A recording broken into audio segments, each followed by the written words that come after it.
Good afternoon, everyone. Special afternoon edition. And you know what that means. Someone from around the world is on. And today, we once again share the space with Ed from Shades of Vengeance, a man whose D is always a 10. How you doing, man? Yeah. Sorry, it took me a Ah, minute to work that one out. Yeah, no, I'm doing great. Thank you, and thank you for having me back, and thank you everyone who cares to watch for listening to me ramble again. so, for anyone who doesn't know, um, through Shades of Vengeance, you publish the era system of gaming, which, unlike, let's say, a D&D, which is sort of based on a D20 system, uh, era uses a D10 system. Yeah, multiple D10s. In fact, I'm a big fan of dice. Don't get me wrong. The fact I don't use a D20 in a polyhedral set does not mean that I don't like dice. I don't like rolling badly. And I do consistently roll very badly. So what I decided to do was roll lots of dice, and then hopefully a few of them won't be so bad. That is not the way it works. In fact, I still roll horrifically badly whenever I pick up the dice. But basically, the way it works is based on a stat, or two stats, I should say, usually an attribute and a skill. Say strength and brawl if you're going to punch Mhm. something, intelligence, investigation if you're going to look around, that sort of thing. You will roll a number of dice based on those two stats. Let's say 3 in each, so you're rolling 6 dice. You'll roll 60 10s, and your threshold will vary based on difficulty. So there's a lot of sort of fine tuning knobs for a GM to use. And let's say it's 7, which is sort of my standard that I use. So let's say you roll, I don't know, a 3, a 4, a 5, a 7, an 8, and a 10. You will get a bonus dice because you rolled 10, so you instantly roll another dice. Say that's a 4. So you've got 3 successes, the 7, 9, and 10. Boom, 3 successes. That is a certain level of success. I call it a moderate level of success. Again, one of the fine-tuning knobs. The more successes you get, the better it is, but it really is up to the GM what the results are. So that actually sounds way more complicated than it really is when I explain it. You just roll your dice, you look at how many you have over 7, and if it's lots, you've done well, and if it's only a few, you've done badly. Hmm. I like it because it removes a lot of the need for arithmetic in the middle of game. Not everyone likes Yeah. arithmetic. Obviously, a D20 system uses maths to account for the fact that it's effectively a flat line, so you have to know what threshold you're aiming for, and that sometimes involves a bit more thinking than you want to do in the moment when you're sort of immersed. It can be a bit disruptive, I find. So Yeah. I like the multiple D10 dice pool system. For anyone who's listening, thinking that sounds vaguely familiar, yes, it is somewhat similar to the World of Darkness storyteller system. I'm Mhm. actually a big fan of that system, except perhaps for the combat. I think anyone who's played that system will agree that the combat is somewhat lacking. As in, it takes takes an entire session to kill even the most basic enemies some of the time. So I've significantly improved and tweaked that combat. Actually, if you're Nice. interested in the rule set, you can pick up the Era D10 fundamentals. In fact, can I make a? I don't know if Sure. I can send a message in the chat. I don't think I can actually. No, I can't. This But I can send you a message, or you can one? pick up the link, which is like right at the top of the story. There's a link Yes, there is a link to the. Sorry, you want the link to the Kickstarter page? to the fundamentals specifically. If you scroll down very Ah, slightly from there, bit more, bit more, bit more, bit more. There, oh, there's a green okay. link right there. If you wouldn't There we mind go. sharing that in the chat, that would be awesome. Just because I can't share in the chat. But anyone who's interested, that's a free booklet that explains sort of the basics of the rule set. So you can check that out. And actually, it's very relevant to the Era Zone because the Era Zone prototypes would not be possible without this Era D10 Fundamentals booklet, which I've got a printed copy of it right here. It's not a terribly long booklet. It's 24 pages. But it's got all of the basics of the rule set and none of the sort of world specific rules and no setting. It really is just the core paradigm that the rule set runs on. So yeah, if you're interested in Okay. learning more, that's free. Can't argue with that really. And yeah, it gives you everything that you need in order to play Era D10. Excellent. Sort of generic Era D10, I guess. And so just for anyone who is not familiar with Era, although every game is sort of separate, there are a lot of commonalities. So would you say that if you sort of get the basic sense of how the system works, it's easy to then sort of pick and choose from between the different games to make your own campaign? Absolutely. There are actually 15 Era games at the moment. And I'm hoping to boost that number with this, I suppose, in effect. But not only is it very easy to learn a new one, the Era D10 fundamentals, basically this is always true. So if you understand this, you're going to know 90% of the rules in the game. And then each game has differences to allow you to experience like the feel of that world. So for example, Era Survival, a survival horror game, zombie apocalypse. It's got this durability mechanic and limited ammunition for your weapons. So every time that you're firing, you're thinking, do I fire or am I going to run out of ammo by the end of this combat? Do I run away? Do I hide? What do I do? Era Lost Legend was intended to be like a Final Fantasy game experience. And as a result, it's got kind of a power web that you move through as you level up.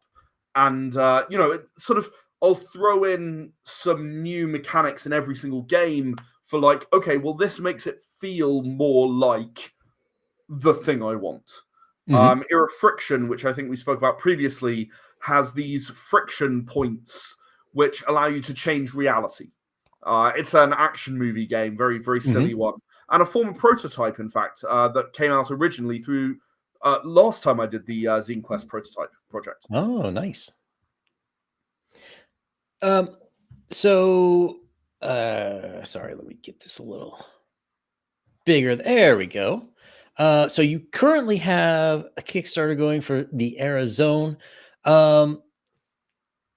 What how would you let me little sort of explanation. explain what's going on Yeah. here. So the Era Zone is a zine.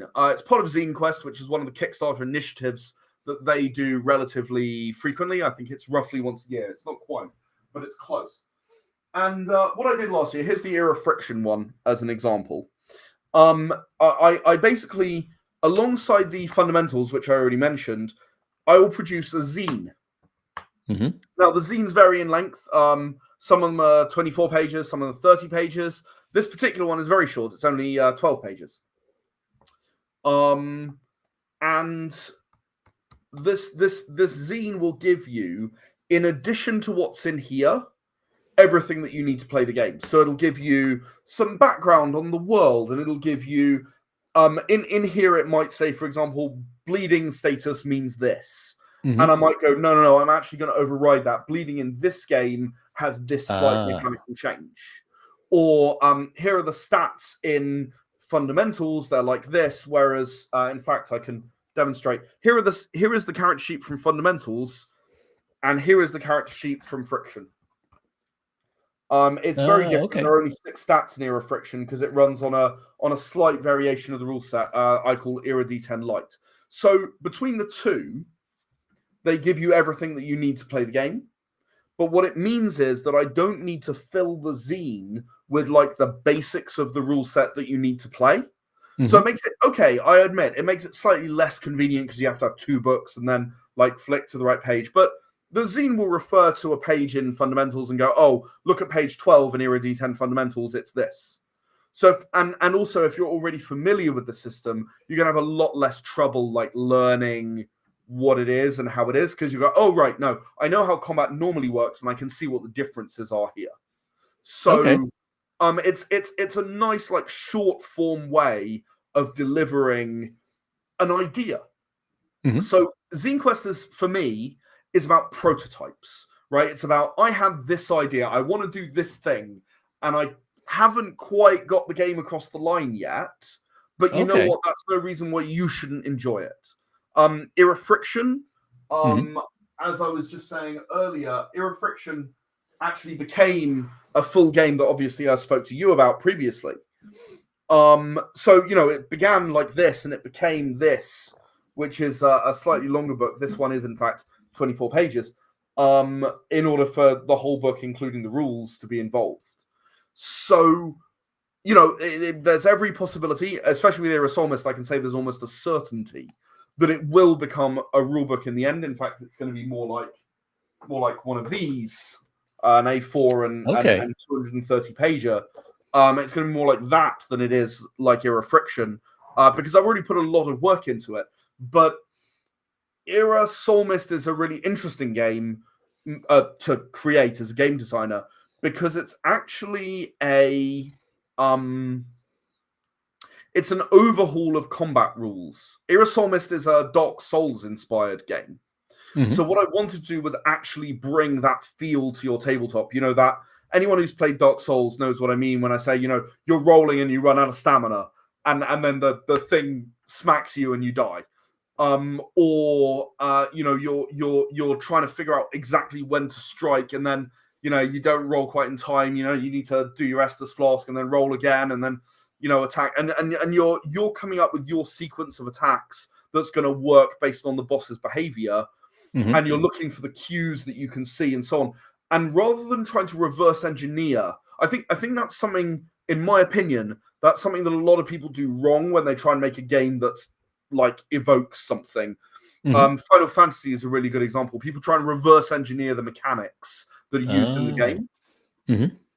But I think that often that can end up losing the feel of actually Yeah. playing the game by reverse engineering the mechanics. I think it especially happens in computer games. You know, if you're doing a Yeah. Metal Gear Solid game or a Final Fantasy game or a Dark Souls game, it's not necessarily that you reverse engineer the mechanics and just do that. You need to bring the taste of that game to Yeah. your tabletop. You need to feel like you're actually playing that game on the tabletop as a group with the necessary changes. Right. So Right. for me, Era Soulmist has involved a complete revisiting of what it means to do combat in tabletop role-playing games. I don't want everyone to roll every turn that they attack, because that's not what it feels like. I've managed to make some changes that got the combat rounds down to about 5 to 10 seconds per player.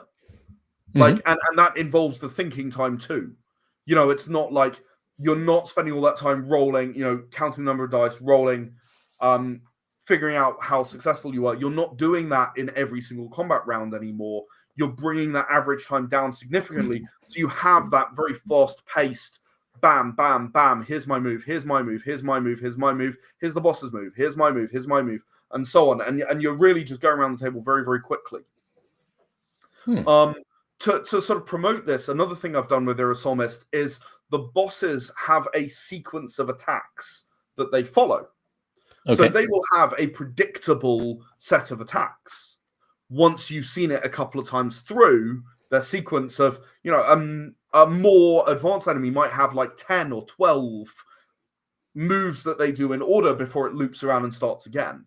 Whereas a Right. really Right. Right. simple enemy might just attack, and that's it. Or a moderate enemy might have 4, and it goes attack, defend, attack, heal, attack, defend, attack, heal, attack, defend, attack, heal. So you can learn how to, when to dodge, when to stab it, how to actually overcome that enemy while Mhm. taking a minimal amount of damage. If you practice and you learn and you know how to defeat those enemies and you're paying attention, which brings that Dark Souls feeling to the game without necessarily being exactly what the enemies do in Dark Souls. So I'm not trying to Oh. reverse engineer the game. I'm trying Mhm. to make something that gives you that experience rather than just is that. And you're trying Right. to do all the number crunching that a computer is doing to make you have a fun game experience, which ends up not being a very fun tabletop role-playing game, in my humble opinion. Yes. Yes. I mean, there are certain people who are really into doing the math. Definitely. And there are some people who are just absolute whizzes with mental arithmetic and really can do it that fast. Yes. But I think that probably doesn't represent the majority of people who sit down to play a tabletop role-playing game. Yeah, no, for sure. You know, I know especially it doesn't represent me. Let's put it that way. Especially, you know, some of us like to have a pint or two while we're playing, and right? the math And doesn't get better after that. Slightly dulls the old arithmetic speed, doesn't it? And Yeah. I wanted to come up with a way of running the game that didn't dull with time, even fatigue. You know, you play for 4 hours, and Yes. you know you're fatigued, and at that point you're slowing down anyway. So I wanted to come up with something. So I came up with this system of you roll at the beginning of combat for how much damage you're going to do. And if you don't like your roll, you can spend your turn to re-roll it. That's okay. But, you know, obviously you can roll lower. So you don't want to just keep endlessly rolling, and you're not doing any damage to the enemy. So, and then what you do is you basically have some tokens. And you play a token for attack. You play a token for Estus Floss, kill yourself thing. And you play a token for dodging. And that means then that you just play that token. You have a stamina bar that fills up, and then you have to take a turn off to clear out your stamina bar where you do nothing. Or you can clear off your stamina bar early if you prefer. You know, that's allowed. For example, I talked about the attack, dodge, attack, heal enemy. You might want to clear out your stamina bar during the dodge, even if you're like halfway through. So, yeah, just there are a lot of cool options in there. And I had a lot of fun designing it, but it's also been a lot of work. You know, it's been work out how this feels right and how you enjoy the gameplay experience. And I think I'm now at the point where I'm at a prototype stage. It's not perfect. There may be some more polish to be had, but I definitely think that people could play this and enjoy it. Yeah, it looks interesting. You know, when I was reading through this, it got me kind of thinking about current trends in tabletop gaming. I think everyone would agree that D&D, whatever version 2024, has not been the big industry success that most people thought. And if we look, and you know, regardless of whatever system people like, D&D is generally the 400-pound gorilla in the room. But there have been points in history ever since it was created where it's riding high and it's sort of the game that everyone wants to play, and then it goes down for a while. Fourth and it seems like exactly. Well, and from that hey, I'm not rubbishing 4th edition, but it was not overly popular, I think. No, I would not say at all. But you know that we have Pathfinder really came out of that, and Castles and Crusaders. Now it almost seems as though we are at the spring of 1,000 game systems, where you know we have a lot. Shadow Dark is one of the new ones that's become popular. Where do you think we're going with this? I'm interested in this idea that maybe we're moving away from like very cut and dry systems to more modified systems where you know every table is playing like slightly a different thing, and it seems like this project could really help enable that, where you have like sort of core mechanics, and then like you were saying, you know, from there you could put the flavor on top of like the scaffolding to keep the game intact. So I don't know. I don't pretend to understand the industry or the broad sweeps of history or anything like that. I've always just been a game designer, and I design the game that I want to play. The games that I want to see happen, I build. I really like my rule set. I mean, that's far from surprising, I imagine, for most people. But you know, if people like other systems, that's fine. That's good too. You know, I would not have my rule set without World of Darkness, without Warhammer. Frankly, Warhammer 40,000 was a big influence on some of my combat rules and the way it works. I would not have my system without other systems. I'm not going to pretend that, oh yes, I designed this in isolation without anyone. I think that if people look at my system and go, hey, you know what? I like superheroes and I want to do the superheroes thing, and I like person 2 likes I don't know, survival horror and wants to do the survival horror thing. Person 3 wants to run friction, and person 4 wants to take all 3 of those things, put them together, and have like an action superhero experience in the zombie apocalypse, where the superheroes are the only ones powerful enough to survive the zombie apocalypse. I say, go you, right? This is about collaborative storytelling. It's about enabling, not about going, no, this is the only thing. And that more than anything is my problem with D&D and Wizards of the Coast. And what their marketing says is, we are the only game that exists. If you don't play us, then you don't know, you aren't playing role-playing games, go away. And that's my big problem with them, really, from a marketing perspective. In terms of mechanics, some people like it, and that's fine, and that's cool. And they put a lot of money into marketing, and that makes it popular, so it's easier to find players for that system. And that's cool. That's fine too. Ultimately, I think, that there's no right answer to what you should play. I do think that a lot of people get very tied to one rule set and assume that it's hard to learn another one. And that's not been my general experience, because I think there are a lot of things that just carry over from rule set to rule set. Yeah. Whether it's D100, D20, multiple D10s, multiple D6s, 3D6s, whatever. Whatever your poison is. I think that, a lot of people get scared of trying something new on the basis that it might be difficult. And if I have a message for anyone who's out there going, oh, well, I don't know about this because, I've never played the rule set before, it's try it. Try a rule set, whether we're talking about the Era Zone and Era D10, or whether we're talking about World of Darkness, or, I don't know, Shadowrun, or whatever, anything that uses a different way of doing things. Eclipse Phase, one of my favorite D100 games. Dune, the Modiphius 2D20 system. Try it, see if it's for you, because it might be, or it might not be. And if it's not, that's okay, try something else. But D20 is not the only, D20 5th edition D&D is not the only thing that exists. Yes. Don't fall into that trap of believing that. And equally, if you like the system, there's nothing wrong with that. You can still like the system and play another system occasionally as well. Sure. Well, I mean, I think playing other systems really helps out too, because a lot of times you can sort of cherry pick rules from other systems that work well and then plug it into whatever game you're playing. 5 Rings, and I really liked it, so I'm going to include that from now on. Yeah, absolutely.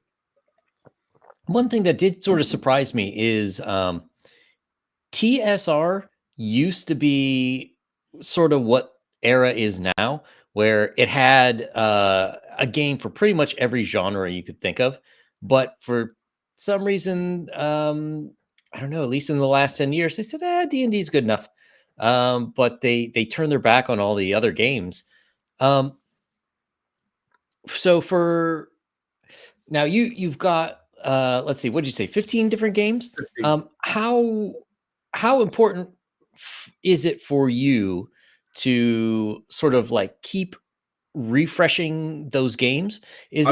That's a really great question. I love that. The Era Zone originally was actually all about doing that. The first, 11 issues of the Era Zone had something for every single game, just new content for every game that was out at the time. The Era Zone logo, if you look at it really closely, and you're familiar with our games, you'll actually start noticing, oh, here's Era Liars, and here's Era Silence, and here's Era Survival, Era the Empowered. I've got Era Lost Legend here. I've got Era the Chosen. So like Era Hitman, Era Balam, Era the Consortium. It's sort of every game was represented on this logo, because what it originally was actually delivering content for every game that I'd created. Because I do think it's really important to continue to support stuff. When I hit the era zone for like the third or fourth time, I think, fourth year, I thought, you know what, I really want to try doing something different, and that's when I came up with this idea of doing the prototypes. And that said, I understand why TSR has taken that approach. It's hard to maintain all of those games. Yeah. It's a lot of work, right? And you might have something like, I happen to have picked up Era of the Chosen. Now, Era of the Chosen has a small, really hardcore fan base, and practically no one else plays it. Leo, my convention helper and longtime associate, he refers to it as the red-headed stepchild. Yeah, I mean, we actually love it, really, but it's just a hard thing to pitch and explain to people. You either know what existential horror should feel like, or you don't. And trying to explain it to someone and why it's different to Call of Cthulhu is challenging, right? It's a hard thing to do. So, you know, you end up going, well, I'm going to focus on the things I know are going to sell. I'm going to focus on the Era of the Consortium, you know, the hard sci-fi and the you know, the epic sweep of history. I'm going to focus on Era survival, the survival horror. I'm going to focus on I don't know, maybe Era the Empowered and the superheroes. And you can talk about superheroes done in a different way to the way other people do it, and you can kind of. But if you start by approaching it from, here are 15 games, what genre do you like? People kind of panic. They just get this analysis paralysis. So focusing down, I understand. I mean, me personally, I'm a world builder. I can't stop. Otherwise, I would have done by now. I can't stop. I will never be satisfied with, here is, you know, here are 2 games and that's it. That's all we support now. Anything else, you're on your own. I'm always going to be doing stuff. And I have a rotation of things that I do. At the moment, I'm in the process of building an Era of the Consortium set of expansions that were funded last year. But that's the first time I've built anything new for Era of the Consortium beyond a campaign for 3 or 4 years. You know, Era of the Consortium is currently at 18 expansions. It's going to go to 21 with this new Kickstarter, which is funded. So, yeah, it's a complicated situation, I think. I definitely understand why TSR have chosen what they've chosen, but I like going back to a thing that I haven't done in a few years and going, you know what, I could do this. That'd be really fun. I'd like that. I'd enjoy that.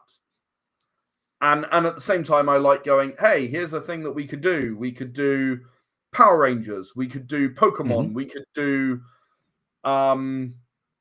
Irakumite, whatever the hell that is.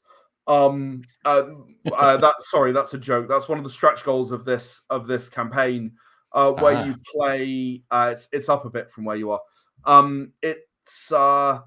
You play as a. In fact, there's a title on the left hand side there called Irakumite, because I set the Kickstarter up badly. Which will take you there.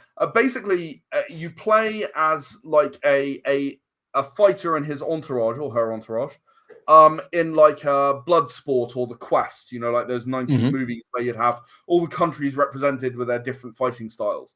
You play as one of these countries, and you play as the fighter who literally gets in the arena and fights, but then you've got the trainer who helps him out in those bad moments. You've got the guy who goes around and stops the other guy cheating by blowing a blow dart into your guy, you know, knocks him down and the audience stops him from doing it. Or whatever. You know, you have a various set of individuals. The guy who has the gift of the gab and he goes over and tries to convince the prejudiced judge that, you know, actually, no, your fighter does deserve to, you know, to win. Or whatever. So, you know, you've got that sort of that. It's an insane idea. I have no idea why I came up with this. Actually, I do. I was watching The Quest with Leo, and he was like, how would I make this into a role-playing game? I was like this, hold my beer. You know, I'm kind of, I bet you could make it very Highlander-like too. Oh, yeah. Highlander is great fun as a concept. You know, The question The is, how first many movie. onlookers do you have? I guess. That's true. That's true. But yeah, I mean, keep the Highlander out of jail. Certainly, something that you have to do as part of that session. Definitely. So let's say you have someone who has never played a game that uses the era system before. Would you recommend that they buy this first so that they and get the sorry, I'm thinking of the name. I was just looking at the 1d10 The hang of over the yeah. feel kind of thing. Yeah, Yeah, is yeah. it more important to do would you say do this first and then pick a game, or should you just dive into the game and maybe get this as an extra resource? I think you dive into the game with the genre that appeals to you most. That would be my advice. If you wanted to get hold of Era D10, if you wanted to get involved, I would go, what do you like? Do you like sci-fi? Era the Consortium's got you covered. Do you want to do Elite Dangerous? Mhm. Or Freelancer, or be like one of the fighters in Homeworld? Yeah, okay, Era Balam, that's got you sorted. Do you want to be a hitman? Do you want to do Codename 47, but maybe with superpowers? Does that sound appealing? Okay, Era Hitman. Do you want to do something that's really esoteric? Maybe play as a kaiju and play Era Kaiju. What appeals to you? Is it, I want Dark Souls on the tabletop, I want to see how someone's done this, not thinking about, as I was saying at the beginning, reverse engineering Dark Souls, but thinking about, I want the feel of Dark Souls. Do you want Final Fantasy? Era Lost Legend has you covered. Do you want the existential horror and the world building that I've put together around a society that's grown up being attacked by these extra dimensional beings? Era the Chosen. I had to explain what that one was, because otherwise everyone would be going, but what is that? Why doesn't he say more? Do you want to do superheroes and have something a bit different to the way that other games work, where it's quite hard to use your powers in a lot of superhero games. It feels very, to me, it feels like there are a lot of roles in the way in a lot of superhero games. There are a lot of roles in the way of using your powers. Whereas in Era of the Empowered, they're just another attribute and skill. Your attribute is your power that you know how to use because you just have the ability, and then the skills are the way you hone it, the way that you learn to let's say you teleport, but learn to teleport without line of sight, or maybe learn to teleport upwards, creating potential energy out of nothing, which is only slightly problematic to the fabric of the universe. And what do you want from your game? Because we probably have something that will do it. Do you want fantasy where actually magic is like everywhere, and it's sort of, no one really knows where magic came from, but the dragons are immortal. You're not going to be fighting a dragon and winning. They are literally immortal. They can't be killed. So do you want to go and explore this world that's laid out with these giant floating Archaeopolises? Era Dragon Song, I've got you covered. So it's what do you want? What do you want to feel when you play? Because for me, when I run games, it's all about the feelings. It's all about what can I make my players feel and experience. Why is this worth doing as a group activity rather than sitting down and reading a book or playing a computer game? Yeah. What are you going to experience that you might not experience otherwise? Yeah, I always say feels over everything when it comes to designing a game. Me too. If like as much as tabletop groups are fun, everyone sort of has to be on the same page, because you might not be playing 28 days later. You might be playing a Scooby-Doo adventure if things don't quite work right. I mean, and don't get me wrong, you can have the hilarity in there and all agree to a bit of hilarity in an otherwise very serious session. I remember I had a session, and it was a sci-fi session. They were on a spaceship. There were 4 of them, and one of them was like, "No, I don't agree with what we're doing, so I'm shutting myself in my quarters and I'm not coming out." And just goes and shuts himself in his quarters because he doesn't agree with what they're doing. He thinks it's morally wrong. And then another one decides that they're going to wait until the captain falls asleep, walk up and cut the captain's head off with an arc welder, and you're like, that's horrific and also hilarious. Like, it's just kind of so ridiculous. Like, I've got an arc welder and I cut the captain's head off with it, and you're like, oh, that's okay. That's actually kind of gruesome, but I can't help but laugh. It's sort of like so incongruous to do that. It was like, well, it was the weapon I had at hand at the time. It just seemed to make sense. I didn't really think it through that much. Definitely. If the entire table's on board, you're not losing anything by having a moment of okay, seriousness again. So speaking of tables, I know when we've talked the few times this year, it seems like you are always going to some convention or another. How is the convention scene right now in the UK? Is it picking up? Is it slowing down? And what do people seem to be interested in playing? Like, what kinds of games? So there aren't that many conventions here in the UK which are really, really role-playing game focused. There are a lot of tabletop ones, but they tend to push role-playing games to one side for board games due to mass appeal. Which I don't think is massively uncommon. So Dragon Meet was in December. That's one of the big ones here in London. And then Contingency is probably the one that you're referring to that I went to in January.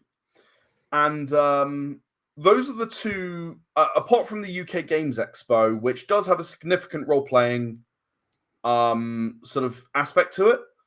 But to be honest, it is more board gaming than it is role-playing games. Apart from UK Games Expo, those are the two largest role-playing game conventions. And we're talking about, 50 games a session or 40 or 50 games a session kind of thing. And I think that those role-playing game ones are thriving. I think they're growing all the time. I know that Contingency was bigger than ever before. I know that the next Dragon Meet is going to be in a larger venue, the Excel Centre, which is basically the venue in London that's the big venue. So I think they're getting bigger and bigger. In terms of what people are playing, it surprised me actually. For the first time ever, I had trouble filling an era survival game, a zombie apocalypse game. I had no trouble whatsoever filling as many sci-fi games as I could run. Also popular with superheroes. And then the other more kind of esoteric stuff also did very well, like the kaiju and the friction and so on. Like, those things did really well. So, like, for a one session, like a quick one and done, this is a fun adventure that you're going to play and enjoy. People would happily experiment. And then for the longer stuff, so I run a whole day of Era the Consortium, my sci-fi game, and I ran 2 sessions out of 3 of Era Survival, and the difference between the two was remarkable. Like, for Era the Consortium, we ran 3 consecutive tables. 3 concurrent tables. Wrong word. 3 concurrent tables for 3 sessions. We filled all of them with 5 to 6 players every single session, no problem whatsoever. And we maxed out at 6, so we didn't want more than 6 players per table. With Era Survival, I was ready for 3 tables to run, and I used 2 of the GMs as 2 players to top me up to 5 players for the first session. The second session went a bit better, and I had sort of 4 players on my table and 3 players on the other table, so I had 7 total players. But even still, it was a lot less uptake than I've seen in previous years for Zombie Apocalypse. So I think from that, I would say sci-fi has always been quite strong. Superheroes may be seeing an uptick, and survival horror Zombie Apocalypse might be seeing a downtick. Interesting. Compared to the last couple of years. Yeah, I mean, Walking Dead is also, I think it's technically still on in some form, but I haven't heard anyone talk about it for a while. Idea. Yeah. I was a bigger fan of the Telltale games than I was of the series, to be completely honest. Well, I guess Quite it'll be interesting to see when I believe 28 years later is coming out at some yes, point. it is Be coming out soon, isn't it? It'll be interesting Um, to see if there's an uptick at that time. yes, I will be interested as well. That will be very interesting. Hmm. Um, the other thing, I mean, obviously, fantasy always does well. I feel like fantasy's doing less well right now in favor of some of the esoteric stuff, Orc Yeah, or Deathmatch Island, or as I say, Kaiju or Friction. You know, those sorts of things seem to be doing better than fantasy right now. I mean, interesting. there are always people who come along and play D&D or Sure. Pathfinder or whatever. You know, there are always people who will do that. But I feel like there are fewer people who aren't that small clique of people who will always only play those things no matter what, and more people willing to do something a bit esoteric, a bit risky. Interesting. And one of the reasons I ask is, of course, 5 years ago, everything everywhere was shut down with COVID, and Yeah, those of us who like tabletop role playing games, we were all forced pretty much to online. use virtual tabletops. Uh-huh. Um, do you see the popularity continuing, or are people saying like, nah, in-person tabletop games are much better, or how do you see that going, at least in the UK? So it's interesting you should ask that because nearly all of the games I run in a year are virtual. Hmm. Nearly all of them, like apart from at conventions in those very specific weeks, I pretty much only run online. The reason being, there are a lot of people who are not geographically located where I am who want to Right. play, right?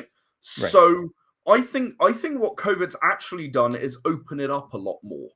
Hmm. Like online gaming is now a thing that people know about, so they Yeah. know it exists because of COVID, and they're like, oh yeah, you know what?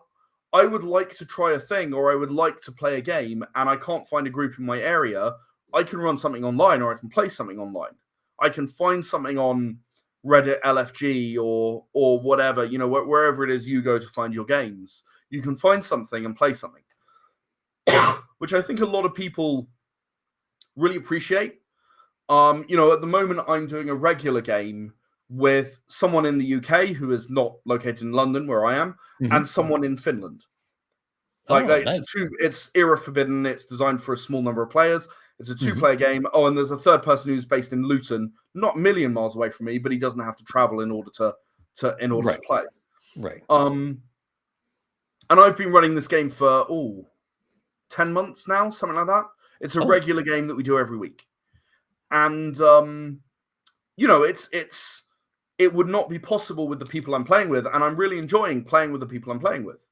There's another one that I've just begun running. I During COVID, I ran a lengthy campaign with a small group of people, and we did a whole like arc for characters.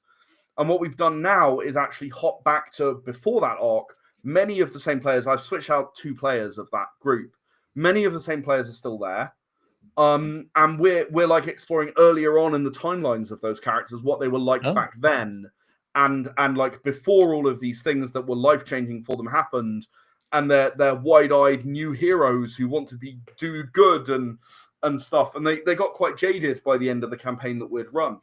So, and again, you know, I've got someone in Guernsey, I've got someone in Scotland, I've got someone in Northern England, and I'm trying to think who the other player is, and I can't remember whoever that is. I'm really sorry. Off the top of my head, I can't think who the other player. Oh, I know. I don't even know where that player is. He's somewhere in England, I'm sure, but I don't know exactly. Um, these are people I would not be able to have a tabletop group with in person, you know, without the internet. So I think what it's done from my perspective is actually open up people a lot more. People are a lot more willing to go online and spend 2 to 4 hours playing a game that they've never played before online because they didn't have to travel anywhere to do it. They don't have to go somewhere hmm, strange to a place they don't know or a pub where it might be noisy or anything like that. They don't have to do that. They can just play in the comfort of their own home and go and get a coffee when they want one and whatever works for them. And I think people really like that, especially when playing, shall we say, less established games like the Euro D10 rule set, hmm. uh, rather than D&D when you know what you're going to get roughly when you go try and play it. So then, would you say, as a designer, um, do you think it's going to be more and more important for game designers to make sure that the mechanics of their game are easy to play in an online format, or that as we go forward, do you think that will change the way people design games in general? So that's an interesting one because I would argue that my rules are more intuitive when you are rolling physical dice than when you are Hmm. looking at results done by a dice roller. Because you roll your dice, and then let's say you're doing combat, you then pick up your successes. In our example earlier, Mhm. your 3 successes, if that was a combat roll, you'd pick it up and you'd roll those for damage. Mhm. Whereas then you're looking at the result going, oh, it's 3. So I'm rolling 3 dice. It feels to me less intuitive. Okay. But nobody has a really big problem with it. Um, they learn the principles and understand them pretty well. I've not been aware of anyone going, "Oh, I didn't really grok what you're going for here." The advantage that if you choose to do a fully online thing brings is you can code up some really complicated mechanics if you want to, Mhm.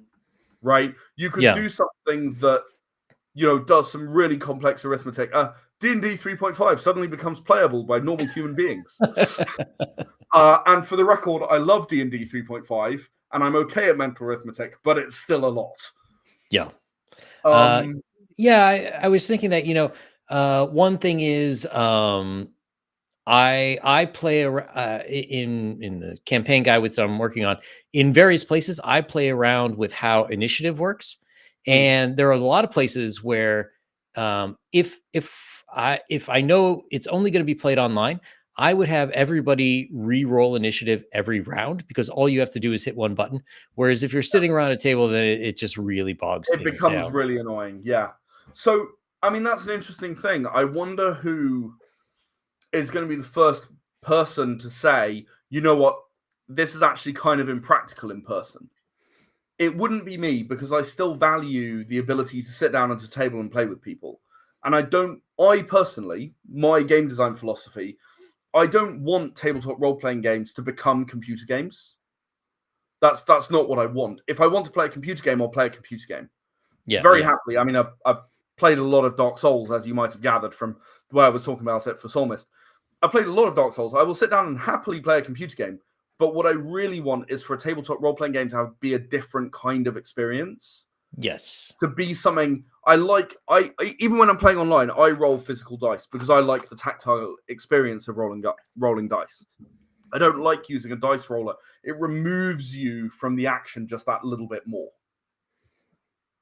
Yeah, yeah. No, that makes sense. That makes a lot of sense.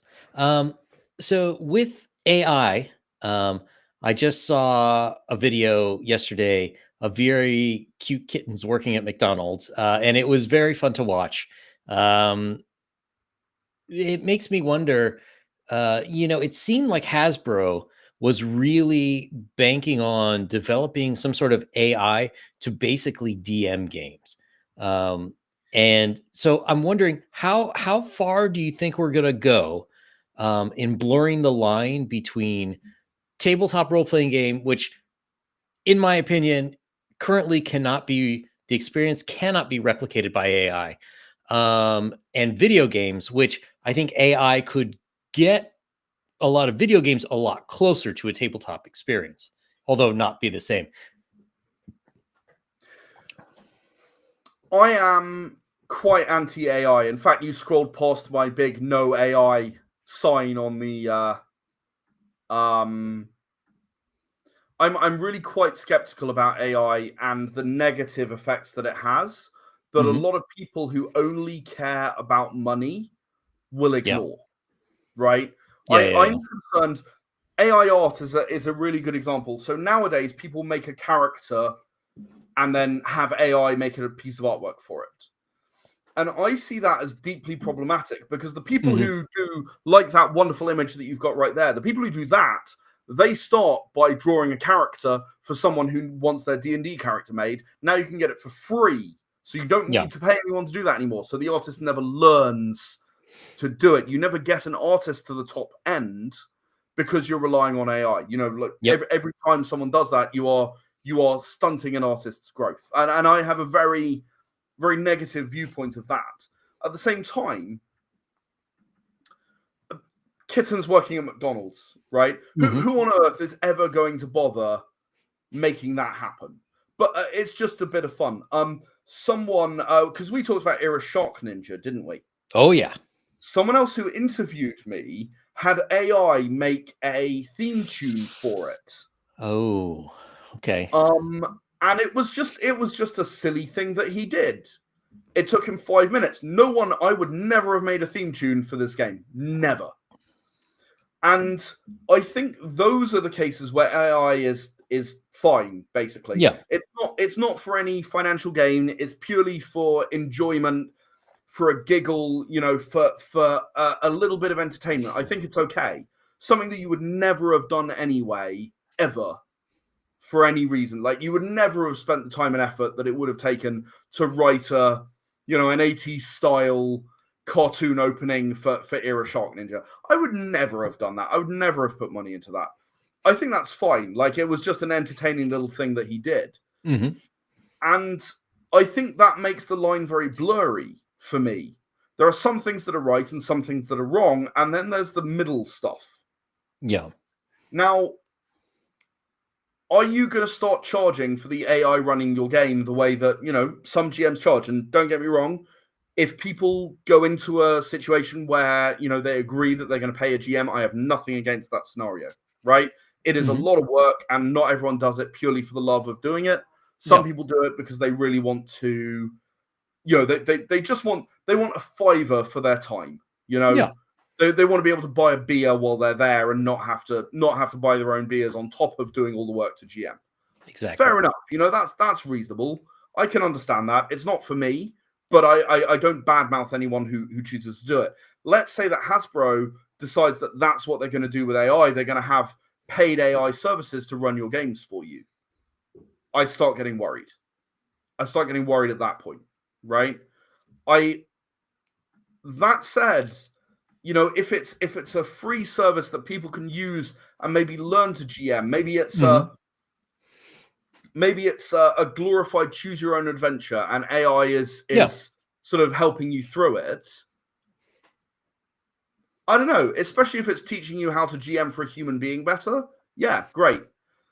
I would worry about AI being able to deal with a table of 6 people, right? Yes. Because it would go, okay, here are 6 people all telling me things they want to do. Which ones happen? Who gets priority? Is it whoever shouts loudest? Because I'm loud, right? I might not talk frequently necessarily at the table, but I am loud. Yeah. And I'm pushy sometimes. When I have a good idea, I'm quite pushy about it. I'm not the best player in the universe. I play very seldom, so I don't get lots of practice at it. I GM mostly. And I would not want, objectively, an AI to do everything I said just because I said it. You know, if another player says the opposite, how does an AI show judgment about what makes sure everyone has a good time? How does an AI know, right, so I let me give you an example. I ran a game at Contingency where the half of the group were down at the bottom and riding a lift to get up to the top. The people at the top were being attacked by sort of Dead Space style monsters, right? Mm-hmm. And one of the players attacks one of the bad guys, misses, fumbles, and falls off, but like grabs on with his hands, right? Yeah. And then one of the people on the lift coming up goes, "Don't worry, I'll save you," pulls out his gun and fires.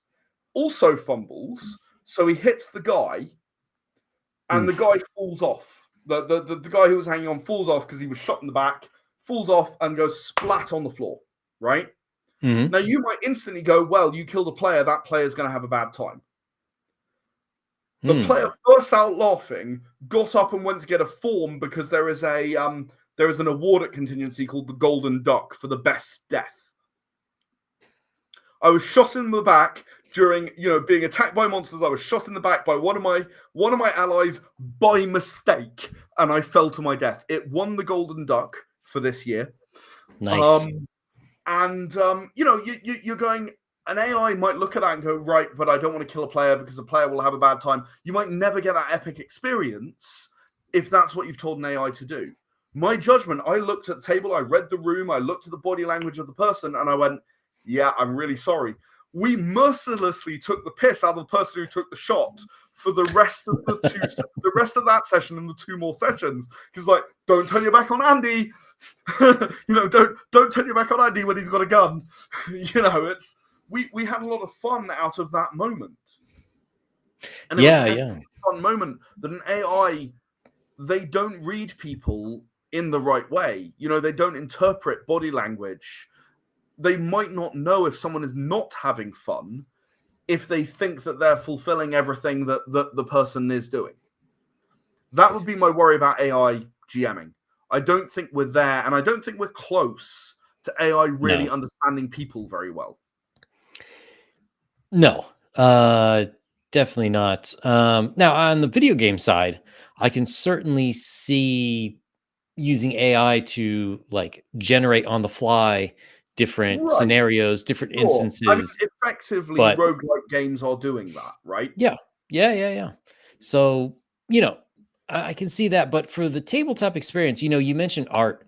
One thing I've noticed is it's becoming easier and easier to tell who is paying for art in their Kickstarter campaigns and who isn't. Because even if you see people using the same art that was drawn by a human, like they're using clip art, stock illustrations, stuff like that, the quality of the way the campaign looks is vastly different than people who used AI art. And I'm a smidgen sympathetic to some people because, of course, AI art is going to look better than the stick figure that they can draw. So I understand it from that point of view. It is a big improvement. However, when you get somebody to do custom art for your game, or you're just really selecting good stock art, it sets your game and your world apart from other people's projects. Right. AI is going to base it on other things it knows. Yep. So you're gonna look a bit generic, no matter what. Whereas, again, we've got this wonderful image on the screen drawn by one of my comic artists, Ramad Wisnabruto. Brilliant guy. I went, right, giant robot fighting superheroes. We've got this whole comic. This was actually the cover for the Cascade comic. Mm-hmm. And I was like, right, we're going to do this giant robot fighting superheroes. Let's have Lacuna doing this, and Penumbra doing this, and Violet doing this, and so on. And this is what he came up with. And I think, as you're saying, I think if AI had done this, it would look a lot more generic. It would look a lot more like every other thing you've ever seen with a giant robot. And this, it's definitely got echoes of other things you've seen with giant robots, but you can see this was done by a person because of the choices that he's made. Exactly.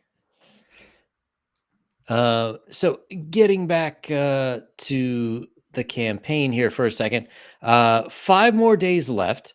It's already hit its goal. So anybody who backs this is definitely going to get you'll get Zine Quest. Solmis prototype, and also because we've had 2 backers who nominated or who chose to go for a tier where you actually, one of the things I do for the prototype, and I sent you over Era Bloodlines, which is the from the Era Friction campaign. One person pledged at this level.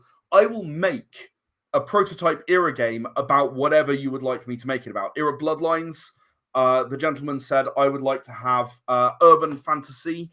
I'd like sort of Buffy, grim, supernatural. I'd like that kind of thing. Like sort of you're a group of humans and monsters fighting bad monsters. That sort of feel, and that's what I came up with, and that's what I delivered for Era Bloodlines, which you've got there. Mm-hmm. This time around, we have 2 people who have pledged at that level. One of them I know.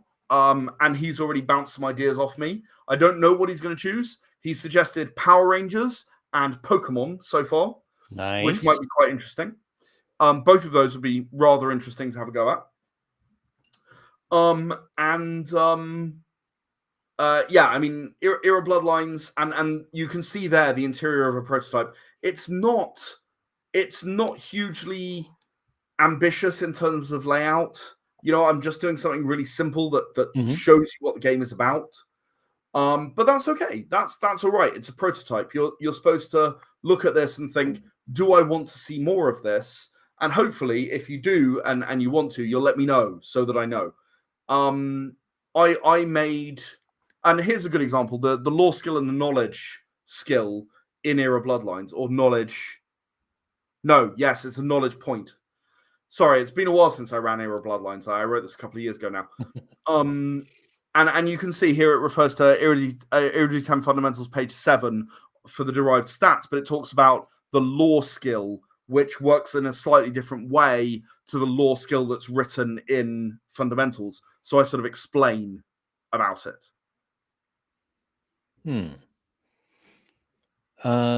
Very interesting. So sorry, let me just go back to there we are. Maybe. Yeah, okay. There we go. So is there anything else that people should know about the campaign? So like I said, if you pledge now, it's £7. What's that? About $8? Somewhere around there, I think. Oh, about $10 according to Kickstarter. I think that's negative. I'm not sure I agree with that. I'd have to convert it. I think it's more like maybe 9. Maybe it's $9. Close. But I don't think it's as much as 10. But yeah, for £7 you'll get the 2 custom prototypes and Era Soul Mist. And if we reach the Era Crueltide number, you'll also get Era Crueltide as well on top of that, totally free.